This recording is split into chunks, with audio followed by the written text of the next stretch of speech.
নমস্কার, পজিটিভ বার্তার উদ্যোগে আমাদের এক নতুন অভিনব উদ্যোগ শান্তিনিকেতন ই-হাট। সৃজনশীলতা, সংস্কৃতি এবং ডিজিটাল প্রযুক্তির এক দৃঢ় মেলবন্ধন।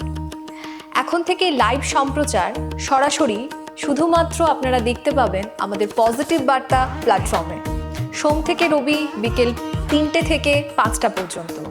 বিশদ জানতে আজই যোগাযোগ করুন আমাদের স্ক্রিনে দেওয়া এই নাম্বারে 9732615531।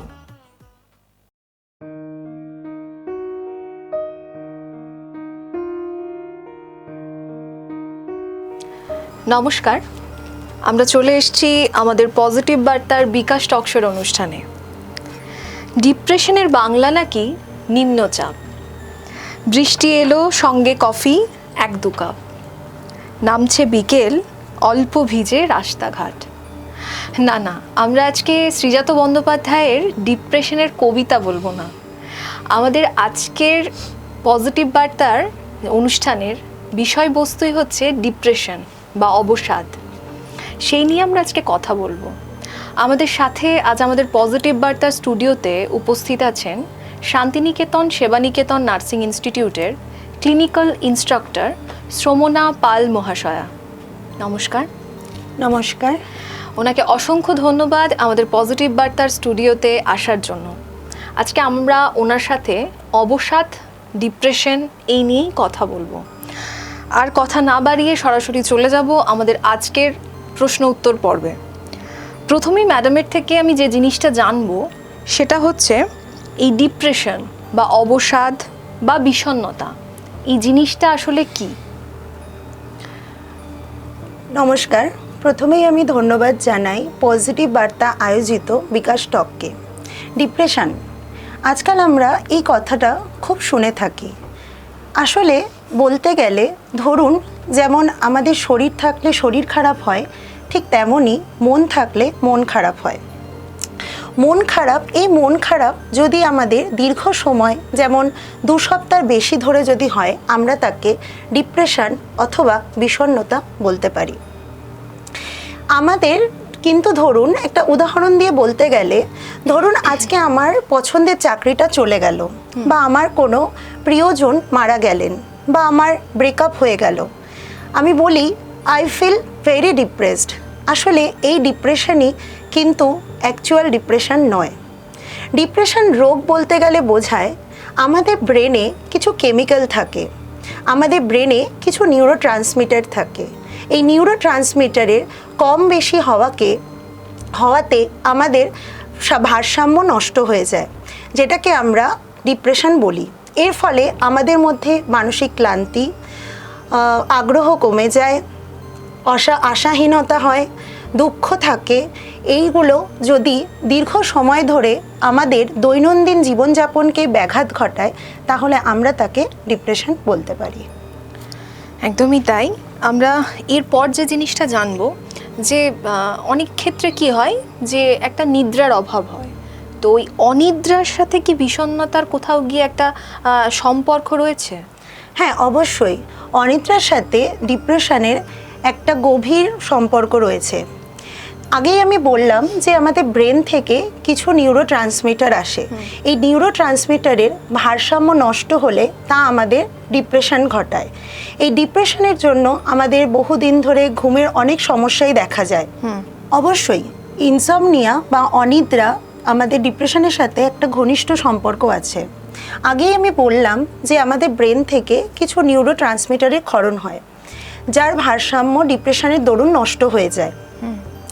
দীর্ঘদিন ধরে কারোর যদি ঘুম না হয়, তার ফলে মানুষের মেজাজ খিটখিটে হয়, মানসিক ক্লান্তি থাকে, আর্দ্রতার অভাব হয়। তো এর জন্য কি হয়, এর জন্য ডিপ্রেশনের ঝুঁকি আরও বেশি বেড়ে যায়। রিসার্চে দেখা গেছে যে ইনসমনিয়া থাকলে বা অনিদ্রা থাকলে ডিপ্রেশনের পরিমাণ 2 থেকে 3 গুণ বেড়ে যায়। তো আমরা কিভাবে বুঝবো যে সে ডিপ্রেসড বা সে ডিপ্রেশনে ভুগছে, অবসাদে ভুগছে?